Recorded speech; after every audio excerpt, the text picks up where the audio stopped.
এই সবেমাত্র কয়েক মাসই হয়েছে স্টার জলসায় শুরু হয়েছে 2 শালিক ধারাবাহিকটি। সবে মাত্র 5-6 মাস হয়েছে ধারাবাহিকটি টিভির পর্দায় সম্প্রচার হচ্ছে। একটু অন্য ধরনের কনসেপ্টের ওপর এই ধারাবাহিকটি কিন্তু শুরু হয়েছে।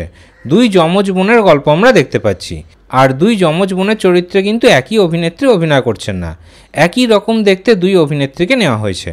ধারাবাহিকে 2 বোনের ভূমিকাতে অভিনয় করছেন নন্দিনী দত্ত এবং তিতিক্ষা দাস। দুজনকেই অনেকটা একই রকম দেখতে, আর গল্পের এই ইউনিক কনসেপ্টের জন্যই ধারাবাহিকটি কিন্তু দর্শকদের প্রিয় হয়ে উঠেছে। খুব একটা ভালো স্লটে সম্প্রচার না হওয়া সত্ত্বেও ধারাবাহিকটি কিন্তু দর্শকদের পছন্দের হয়ে উঠেছে।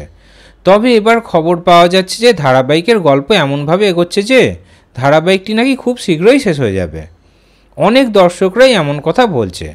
ওদিকে বিভিন্ন অনলাইন নিউজ পোর্টালেও খবর পাওয়া যাচ্ছে যে 2 শালিক ধারাবাহিকটি নাকি খুব শীঘ্রই শেষ হয়ে যাবে।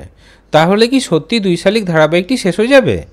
এই বিষয়ে খবর নিয়ে জানতে পেরেছি যে প্রোডাকশন হাউস অথবা কলাকুশলীর কাছে কিন্তু এই বিষয়ে কোনো খবর নেই। তারা কিন্তু নিয়মিত ধারাবাহিকে শুটিং চালিয়ে যাচ্ছেন, তাই 2 শালিক ধারাবাহিক শেষ হওয়ার কিন্তু কোনো খবর নেই।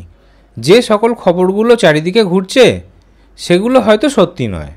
তাহলে এই পুরো বিষয়ে আপনাদের কি মতামত কমেন্টে অবশ্যই জানাবেন। বাংলা সিরিয়ালের নিত্য নতুন আপডেট পেতে চ্যানেলটি এক্ষুনি সাবস্ক্রাইব করে নিন।